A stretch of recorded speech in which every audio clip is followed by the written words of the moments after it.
یہ تبلیغ کے کام میں گرتا پڑتا جو بھی تھا. مولوی عمران سے میری اسی وقت دوستی ہو گئی. اس کی اس وقت شادی بھی نہیں ہوئی تھی, اس کی داڑھی بھی تھوڑی تھوڑی نکلی ہوئی تھی.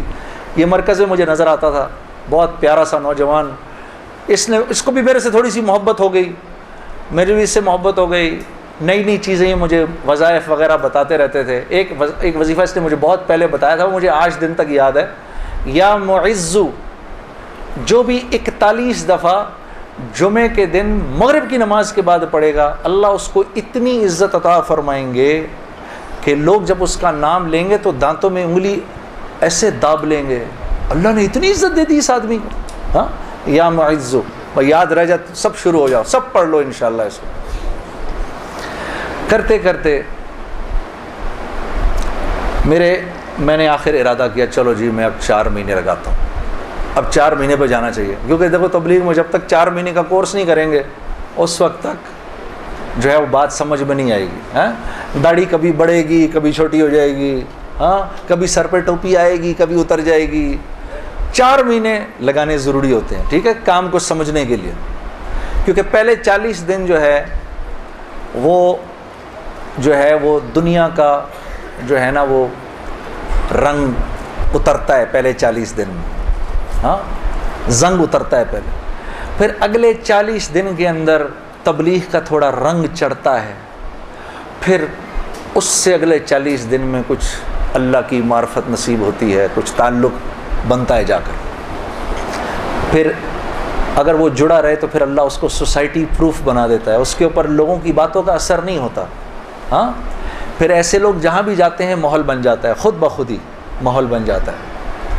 اب میں نے ارادہ کیا جی 40 دن لگانے ہیں میں, اور 40 دن کا ارادہ 4 مہینے لگانے ہیں. میں نے اپنے دوست کے ساتھ مل کے ارادہ کر لیا. خیر وہ ہم کمزور, ہم نے مئی جون میں نکلنا تھا, مئی جون آیا, وہ تو نکل گیا, میں نہیں نکلا. ایک دن اس کا مجھے فون آتا ہے, یہ ہے جی 16 اکتوبر کی بات 2001. اس کا مجھے فون آیا, جنید بھائی السلام علیکم, میں 4 مہینے لگا کے آ گیا. میں نے کہا ہیں 4 مہینے ہو گئے؟ کہا ہاں ہو گئے, گزر گئے. کتنے ہی 4 مہینے گزر گئے زندگی سے. میں نے کہا 4 مہینے گزر گئے؟ کہتا ہے لیکن مجھے پتہ نہیں میرے 4 مہینے کیسے لگے, ضائع ہی ہو گئے. میں نے کہا وہ کیسے؟ کہا میں 4 مہینے کے لیے اپنے ابا کو ساتھ لے گیا جنید بھائی. وہ بیمار رہتے تھے, ان کا پیشاب پخانہ مسجد میں نکل جاتا تھا بستر میں ہی. یقین کرو روزانہ جنید بھائی میں نے کچھ نہیں کیا, صرف اپنے باپ کا پیشاب پخانہ صاف کیا. 4 مہینے. اس کی اس بات نے مجھے اندر سے ہلا دیا کہ کسی انسان کو اپنے باپ کی ایسی خدمت کرنے کا موقع ملا ہو. ہاں, اور کہتا ہے پتہ نہیں میرے 4 مہینے تو کیا ہی لگے, میں تو سارا وقت باپ کی خدمت ہی کرتا رہا 4 مہینے. اور 4 مہینے کے بعد وہ آیا ہے اور اس کے باپ نے اس کو گلے لگا کے بولا بیٹا تیری وجہ سے میرے 4 مہینے لگ گئے. 2 دن بعد باپ کا انتقال ہو گیا. ہم خود جنازے میں تھے 2 دن. میں نے ارادہ کر لیا جی میں جا رہا ہوں 4 مہینے کے لیے. بیوی کے پاس گیا, میں نے بولا سنو میں 4 مہینے کے لیے جا رہا ہوں. کہتی ہے کب؟ میں نے کہا کل. کہتی ہے آپ جائیں, میں پیچھے سے زہر کھا لوں گی. میں نے کہا میں پانی پی لوں ذرا ایک سیکنڈ.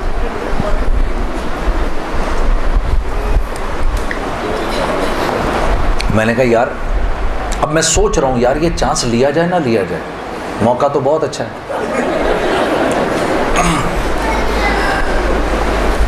میں نے مولوی طارق جمیل صاحب کو فون کیا. میں نے کہا مولوی صاحب بیوی کہہ رہی ہے میں نے 4 مہینے کے لیے جانا ہے, تو اگر تو گیا تو میں زہر کھا لوں گی.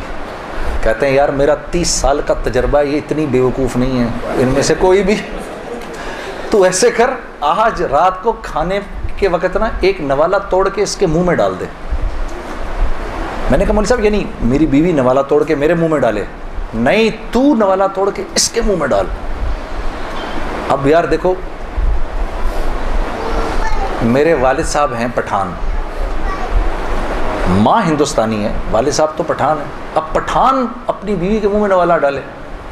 ہاں ویسے ہی ایک شرم آتی ہے اتنی, لیکن ہم ویسے ہی کہ شرم آ رہی ہے. میں کہا کس طرح کروں گا میں؟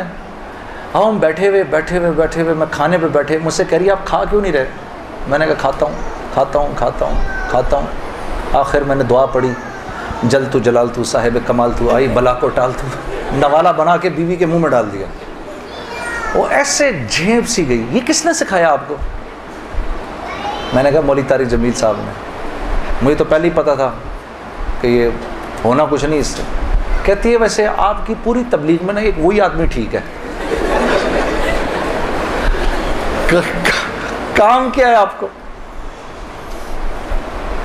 میں نے کہا یار مجھے جانے دے 4 مہینے کے لیے. پھر میری بیوی نے میرا بیگ بنایا 4 مہینے کے لیے, اور اس اللہ کی بندی کے لگے 4 مہینے, میرے تو نہیں لگے. میں تو دنیا بھر میں گھومتا رہا. اس نے میرا بیگ بنایا, اس نے میرے بچوں کو دیکھا. ہم اس وقت ایک ہی گھر میں رہتے تھے سارے.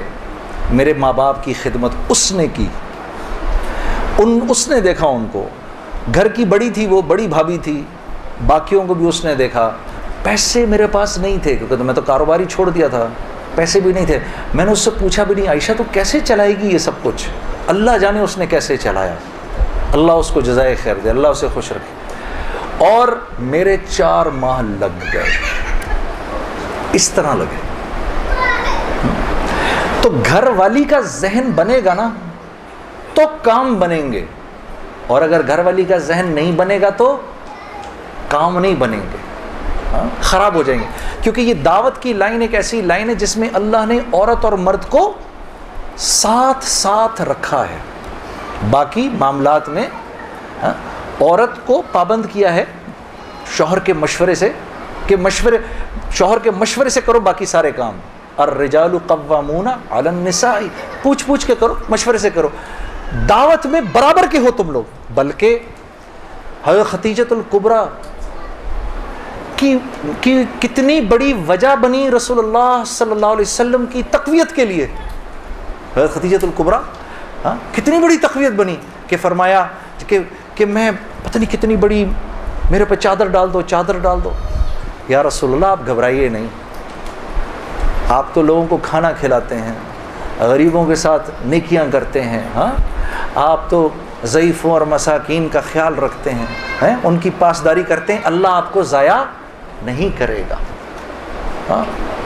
تو اور ساری زندگی اور سارا مال, اپنا جتنا مال تھا وہ سارا کا سارا رسول اللہ صلی اللہ علیہ وسلم کے اس کام کے لیے لگا دیا. ویسے میں علماء کرام فرماتے ہیں, یہاں چھوٹا سا ایک نقطہ آپ کو بیان کرتا چلوں. علماء فرماتے ہیں کہ 2 خواتین دنیا کی سب سے ذہین ترین خواتین تھیں. ایک حضرت آسیہ علیہ السلام جو فرعون کی بیوی تھیں, اور دوسری حضرت خدیجۃ الکبریٰ رضی اللہ تعالی عنہا. یہ 2 سب سے انٹیلیجنٹ خواتین تھیں اپنے وقت کی. کیسے بھلا؟ کہ حضرت آسیہ کے اوپر جب فرعون نے وہ پتھر رکھے, مجھے خدا مانو, انکار کر دیا, اور جب آپ دنیا سے جانے لگیں تو آپ نے جاتے جاتے اپنے ایمان کو بچانے کے لیے اللہ سے وہ خوبصورت دعا کی.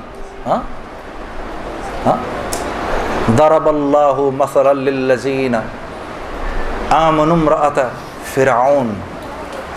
اے میرے نبی قصہ سنائیے اپنی امت کی خواتین کو فرعون کی بیوی کا, کہ جب وہ دنیا سے جانے لگی, قالت رب ابن لی عندک بیتا فی الجنہ, اے اللہ تو مجھے جنت میں جگہ تو دے, وہ تو دے گا اب مجھے انشاءاللہ, لیکن اپنے قریب دینا, وہ جنت دینا مجھے جو تیرے قریب ہو. بس اب میں بہت تھک گئی ہوں, ان ظالموں سے مجھے نجات دلا. تو رسول اللہ صلی اللہ علیہ وسلم نے حضرت خدیجۃ الکبریٰ سے فرمایا جب وہ جانے لگی دنیا سے, کہ جب جنت میں جاؤ تو اپنی سوکن کو میرا سلام کہنا. کہا یا رسول اللہ میری تو کوئی سوکن نہیں. کہا نہیں, اللہ نے تجھ سے پہلے میرا نکاح آسیہ سے کر دیا تھا. تو اللہ کے قریب, سب سے قریب, اللہ رب العزت کے سب سے قریب کس کی جنت ہے؟ رسول اللہ کی. اور دوسری حضرت خدیجۃ الکبریٰ, کہ احساس ہو گیا تھا کہ میرا شوہر جو ہے وہ سچا نبی ہے, آپ چاہتی تھیں کہ قیامت تک جتنے انسان اس دنیا میں آئیں ان کی نیکیوں میں میرا اجر ضرور ہو، تو سارا مال لگا دیا، ہاں، کہ سیالکوٹ کے لوگ آج جو عشاء کی نماز پڑھیں، اے اللہ مجھے اپنا اجر اس میں بھی چاہیے. تو یہ دو most intelligent women of their times. تو جب مال خرچ کرو میری بہنوں، اللہ نے آپ کو بڑے دل دیے ہیں، یہ سوچ کے خرچ کرو، یا اللہ یا اللہ یہ جو مال میں دے رہی ہوں اس سے کوئی حافظ قرآن پروان پڑ جائے، کوئی حافظ پروان چڑھے، کیا پتہ میری بہن اس کے ہاتھ پر اللہ نے ہزاروں کی ہدایت لکھی ہو، قیامت کے دن پتہ نہیں کتنا بڑا اجر ملے.